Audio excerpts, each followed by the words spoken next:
Hey YouTube.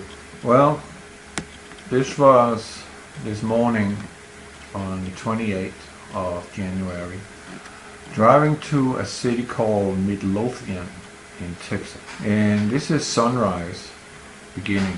And again we see this reddish hue from these persisting chemtrails. You don't see the chemtrails at this moment, but the atmosphere, as I have said, is so saturated from spraying that it's literally standing from the ceiling to the ground. So you're actually walking in a, pretty much like you're in a room littered with, imagine you're standing in a room, you have a box fan on and you are sanding the walls after you just plastered this screw holes and put the tape on the drywall, and you're sanding, and all this is stirred up by the box fan. But you can't see these particulates because these particulates are microscopical. They're nano size and they're uniform in size or in shape. So that's what is being said they are, but I say it's liquid what is coming out of the airplane. It's not a powder. I say it's a liquid which is susceptible to frequencies in order to heat it up, in order to move the weather system, but also in order to change colors by frequencies, as I have showed you in the Nibiru cloak with chemtrails. So this is what you're seeing, that is from the ceiling to the ground, you're walking in chemtrails 24/7. It's even in your home, there's no escape. It's so small. And actually what I know from my research is the chemtrails is actually a problem. Not in the first place, military have a big problem with nuclear fallout, filtering that in their equipment, meaning inside tanks and so on after a nuclear strike. They don't really have filters that work that good. These particulates, according to research and evidence, they are smaller than the nuclear particulates that is after an atomic blast. So they have a big problem filtering this, and that's why I believe that we have liquid skies and not dusty skies, but liquid. It is a solution of barium. You can go look it up in the chemical compounds. You can get aluminum in liquid form, you can get barium in liquid form, you can get strontium in liquid form. I guess you can get everything in some sort of liquid form if it has been manipulated chemically.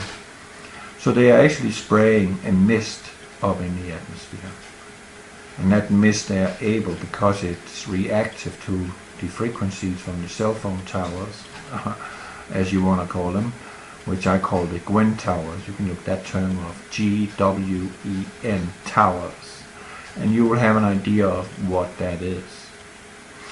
Next frame, you see the sun is coming more and more up, but we still have this reddish hue. And what is that reddish hue? Is it really a reflection of the tail of the incoming system? 40 million wide debris field of iron oxide and asteroids and meteorites. And what else is there? And here's a plant out in Midlothian. It's big sand plant, giant quarry, big thing. And here's a water treatment plant. And I'm driving home and I'm paying attention to this one over here because this is something new. Well, I just found that out myself, or thought that up myself. That's me up here. That's the window behind me. And we're going towards Fort Worth. We are on 287 North. This is not a chemtrail. This is the handlebar on the stack from the exhaust pipe to hold on to when you step into the truck. And again, I'm paying attention to this one. And where is my cursor? There.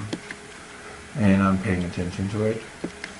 And out here we got X marks the spot beginning. We are used to that scenario. And again, we got on the right side, in the lower horizon, we got the X marks the spot, but now we got the arrow marks the spot. This actually turns out to look like an arrow. You see that? So the arrow is pointing in a certain direction, and funny enough, it's pointing straight towards the sun, because if you look at the shadows of the vehicles on the road, you see that it has the same direction. So maybe that is a telltale sign for higher flying sprayers, that is the direction, or in that, I don't know how they do it. But I do know they mark with spray. They mark so they can be seen. And of course, you could also say it's pointing towards Walmart. Let's go get some Kool-Aid and some GMO food. And again, it really looks like an arrow. And I'm coming close to downtown Fort Worth. Still on 287. Practically all the way. And again here, now there's another trail coming in, brand new. X marks the spot. One stays thin, the other one is already starting to fan out. The one here is new, brand new. It's actually in the making while I'm taking the picture. And as you see, it's on the direct opposite side of where the sunlight comes from. You can see that on the shadow. This is still on 287, rush hour, water mess with all that road work there. X marks the spot. And we got some more X marks the spot. Brand new trail coming in there. You see the third one coming. This is the handlebar on the stack, the chimney. But you see this trail is all the way through. And we take the next one. And the next one. So it's a beautiful art they're making up there. It's absolutely fantastic. And here it begins to accumulate and spread out and become what I call molecular clouds or artificial clouds, because there's also patterns for creating artificial clouds. I think I got a link for that. You can go take a look at that if you don't believe me. And here they are flanking, that's a new term I'm coming with. They are flanking this cloud here with a fresh trail straight through here. You see that? Puff, puff. And I'm driving and it's fanning out. This one is brand new, this one is a little older. This one has been there for a long time. It doesn't fan out. Why? I don't know. Maybe it's another composition, but it's not fanning out like the others that is going across the line. And here again we see the anti-respicular rays that I could see with my naked eye. No, not naked eye, through my sunglasses, my Ray-Bans. I saw it and I took a picture. And then I thought maybe I can't see this with the camera, because I could only see it when I looked through my sunglasses, but when I took them off I couldn't see it. But my camera picked it up in natural. So here it's through the Ray-Bans, and again through the Ray-Bans, and again we see these molecular clouds and the traditional kind of like fishbone pattern that is being created out of these trails. But you can already see here that we have a band of whispery stuff that is not actually condensed yet, but is still in kind of transparent, but it's beginning to accumulate and condensing here. And you still see this one. And out to the right side here we have, of course, X marks the spot. And I take it through my polarized, you could call it tobacco colored sunglasses, to see if it also shows up here. It does. And again we see all the way down through the sky we have already the outline of what is becoming an artificial cloud. It's very clear to you. Very clear. And the anti-respicular ray is still persistent. And over on the other side, again, the X marks the spot. And you can see this is a long time since the first picture I showed you where they made the X. This line is still unchanged. it's still the same thickness, but the other ones are beginning to fan out. But not the one who is actually, I don't know if this is the first line that actually was laid, or these are being laid. No, I actually think this one was actually the guiding, and then they come in exact coordinates and precision spray to create whatever it is they're creating. And again we see the anti-reticular cloud and a ray here, again the shadow from the sunlight down through the horizon, and again and again. And you see here a few minutes later this one is still unchanged, but the other ones is fanning out. Yeah, now this one also stays very stable, but not this one, not this one. So if there's a possibility that might be that every second one is the one that is supposed to fan out, and the other second ones are the ones who's supposed to stay a little more stable. It's another composition of liquid, barium, strontium, or aluminum. I don't know. I really don't know. We need again to, kidnap one of those behind all this spraying stuff and pull their nails and their teeth out one by one until they spill the beans. What are they doing, and why are they doing it, and what is their technique? Stuff like that. But fat chance. I think they're hiding something. It's not so much just to control the weather, but I mostly think it's because they want to hide the fact that there is something in our sky that we need to pay attention to, and they are frantically trying to muck it up.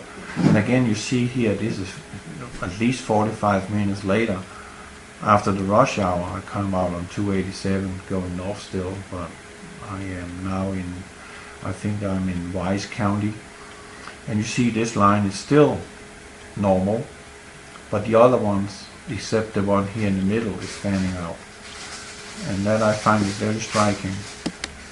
You see it again, and here we got the earthquake agents. That is Halliburton setting up a new fracking station. I call them the earthquake team because fracking is bad. Now it's beginning to fan out, as you see.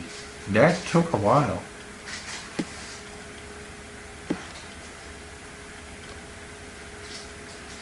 And again, more lines are beginning to come in, fresh trails are being laid, and another earthquake team is set up here, another Halliburton, Dick Cheney operation to shatter the ground underneath you and destroy your drinking water. Yeah, I think you should look up Frackland and see the video, what it is they're actually doing. And I think this is in Haslett and on 287 North. And here again they're flanking an existing little puff cloud of chemtrails, and then they're flanking it with a new trail. Whatever reason, I don't know. That is up to debate, and again you need to kidnap one of those and pull their teeth out until they spill their beans about what they're doing. And again here, this is out on 101 by one of the quarries, and a fresh trail is being laid. An older one is here, and one even older here, fanning out and going in front of the sun and obscuring the sun. And I'm running out of time. This is not good.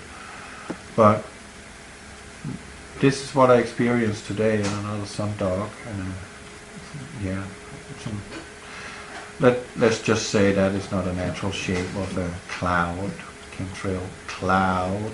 Okay, we got straight angles. That don't work in nature. And again, just quickly go through them. And again, new fresh trails being laid here. Here I'm on 380 East. This is in Bridgeport, and we see that they're fanning out up here and towards the sun. They are actually kind of like they are attracting toward the sun. And again, we see the reddishness down in the horizon. You see they got another color to them. They got a little pinkish to it. So I'm running out of time now. I've got 9 seconds left. And again, some wispy stuff. And some wispy stuff. Now I've got 30 seconds left. That ain't cool. And again, fanning towards the cloud, as you see. So that pretty much concludes today's little observation. That, whoa, you see how they are blinding the sun and they are flanking again to make a barrier of some sort. So over and out. God bless you.